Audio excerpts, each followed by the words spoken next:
What's going on, Golf Addicts? DB here. It's a Tuesday. It's the Wyndham Championship, the final event of the FedEx Cup regular season as we approach the FedEx Cup playoffs on the PGA Tour at Sedgefield Country Club. And I got two names I think you should consider avoiding in DFS, especially, and probably just honestly across the board. I'm going to give you some reasons. Now, this is always a bold video. I don't do these every week because sometimes, between the chalk bomb email that we write, and other things, it's just tough to land on some of these guys. It's a bold video. It takes a little bit of risk to jump out and say you should avoid these guys. And you guys will be chirping in my ear if they play well. But I'm going to try to make a case. And just because I say the name, don't check out. Listen and see if I convince you or not, and let me know. So let's get started. The first name, I'm going to give you a cheaper guy first, and then we're going to go up to the most expensive name I think you should consider avoiding. But the first name is a guy that is near and dear to my heart. He really is. I've been on this guy most of the last half of this regular season, and definitely into this little heater that he's been on because he arrives in pretty decent form. But it's $7,300. Current projected ownerships here on a Tuesday afternoon, somewhere in that 8 to 10% range. So not super chalky play, but $7,300, 10%. You're approaching chalk-ish territory for that range. It's the Englishman. It's my friend. I love him, Callum Tarren. Listen, I love Callum Tarren. I've been banging the drum, but I think it's time we go ahead and just boop, boop, boop, pew, and just jump off the Callum Tarren bandwagon. Let me explain. I'm going to share two screens with you. The first one I'm going to show you is this. Here, this is Callum Tarren's PGA Tour screen, and god dang it, if the PGA Tour doesn't put up more freaking ads on their apps and their website, I swear. Let's do a little exercise, shall we? Let's do an exercise. Let's start here with the RBC Canadian Open. This is like Sesame Street. Let's count. There's 1, 2 weeks in a row, 3 weeks in a row, 4 weeks in a row, travel to Scotland, 5 weeks in a row, travel home from Scotland, 6 weeks in a row, 7, 8. This will be Callum Tarren's ninth event in a row. 9. 9. And of those, he's played really well. He's only missed 1, 2, he's only missed 3 cuts. So he's played 4 rounds in 6 events, 2 rounds in the other 3, or the other, I'm sorry, 5 events, 2 rounds in the other 3. This will be his ninth. And the reason a guy like him does a stretch like this is because he was on the FedEx Cup bubble.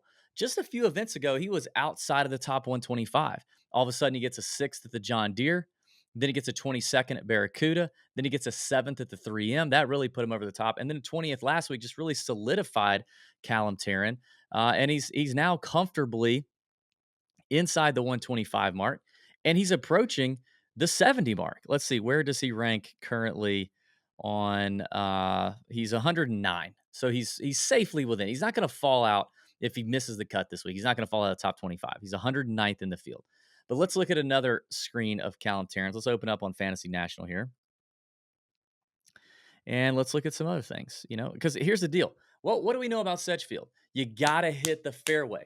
It's about accuracy. It's about precision. It's not a course you can overpower. Webb Simpson, Kevin Kisner, all these guys have said plenty of times over the years, this is a course that bombers do not have a distinct advantage. Length is always an advantage, but it's not a distinct advantage here. Callum Tarren is a long ball hitter. You can see here his driving distance accuracy numbers, hits a lot of long balls, and not a lot of them find the fairway. He has not played well. If you go back and look at what he's done, he doesn't play well on precision type style golf courses. Honestly, it looks like he actually avoids them. He doesn't even put them on the schedule. Bermuda putting, he's basically neutral on. He's not a good putter anyway, so Bermuda is basically neutral. He's done well in easy conditions, which we're going to have here. That's fine. You can see premier ball striker here of late. The irons have been super hot, right? But I mean, you look through here and you don't find on the schedule where he's played a lot of short tracks that require the precision. He tends to find himself not playing weeks like the Heritage. For whatever reason. I mean, I don't know. I'm guessing here, but Sony, there's a short course, a Wiley. It just doesn't work for the dude. I feel like this is a very similar course to Seaside. It's not coastal, but it's set up like the RSM Classic host courses at Seaside and Plantation Course. Anyway, like we've definitely seen him turn up here lately. I don't believe, yeah, he's never played the Wyndham. Let's take a look at this. Let's look at his driving accuracy numbers. I am definitely finding in the research that the first priority of playing Sedgefield well is to hit the ball in the fairway. That is numero uno. And the guys that don't hit it in the fairway, no matter how good they are as ball strikers and iron players, do not have a good time out of this Bermuda rough. They just don't. I mean, look at this. It's not just not great fairways gained. It is terrible fairways gained. Now he will be clubbing down. He's going to club down. I'm sure of it. Henrik Stenson won this golf tournament without a driver in his bag. Callum Tarren's probably not going to hit a lot of drivers. This is true. So we can see here, this is probably a lot of drivers. Okay. So let's go look at something else. Because what you are going to have, even if you do club down off the tee, if you club down off the tee, you're still going to have a bunch of, 100 to 175 yard and in approach shots that you're hitting into these greens. Look at the key buckets for Callum Tarren. This right here is very, very concerning. The 125 to 150 bucket is going to be a popular bucket this week. These three from 100 to 175. This is where a lot of the iron shots are going to come in play. If you look at trends over the last 5, 6 years from this golf course, that's what's going to happen. Now he's good with his long irons, but this is what he'd be hitting these off the tee, but he's still going to only be able to leave himself here. This is a course where players hit to the same spot. A lot of these guys hit to the same spot. So it's like whatever club you can get to that same spot is what you hit, but you're still going to have 100 to 175 yards in. And Callum Tarren is bueno. I don't know. Like, does he not have any touch? I mean, this is really bright red, not good. So all that to say, it's the ninth of. He doesn't have to sweat the FedEx Cup stuff anymore. He's in. He's got his job secured for next year. I am very bullish on Callum Tarren. I think he's a talented player. Not bullish on him this week. All right, so save your 10% ownership and pivot somewhere else down there in the low sevens. All right, let's get to the next play. Before I do, I gotta knock this out real quick here. Let's watch this. Here we go. Ready? Mountain Valley in Pennsylvania, Pottsville, Pennsylvania, the site of the Golby's Cup, as well as the support group Saturday Scramble. This is the 18th hole of the mountain course. It's going to be a great day. Listen, you've probably played in plenty of scrambles, but have you ever played in a scramble where the scoring is based off DraftKings golf scoring? No? Well, you will if you come here, okay? It's just $200 for the Saturday Scramble event. Your ticket includes your golf, your lunch, your dinner, all your beer, all your wine, all your signature Tour Junkies cocktails, and a massive party on Saturday night with a few surprises as well. This will be a tournament you will never forget, I promise. So get here in September at Mountain Valley for the support group Saturday Scramble with the Tour Junkies.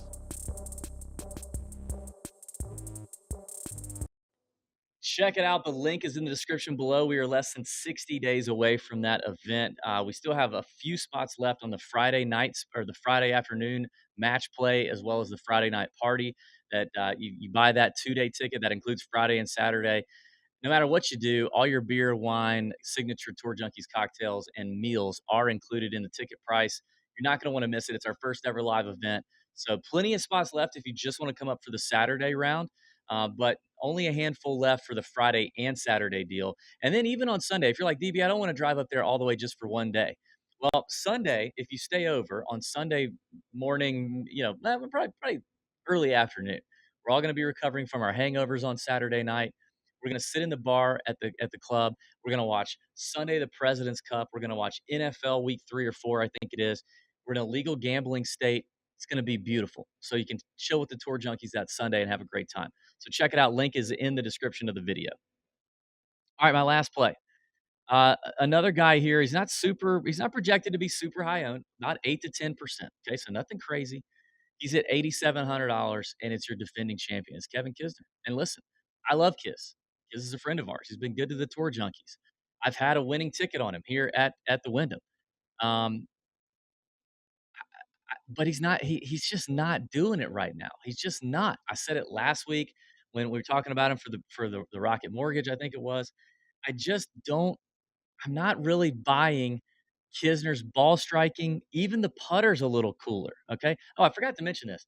I looked at some head-to-head matchups at some of the market making books, not copycat books, but market making books right now that just dropped their lines this afternoon. Let me say this about Callum Tarren. He opened and he's been bet against the wrong direction if you're a Callum Tarren supporter on his only line, which is against Alex Smalley, the local. the Sedgefield Country Club member. Alex Smalley's about $200 more than Callum Tarren, but he's projected right now at less ownership than Callum Tarren. So interesting. I mean, the books and the head-to-head early bettors have already put more, put more stock in Alex Smalley.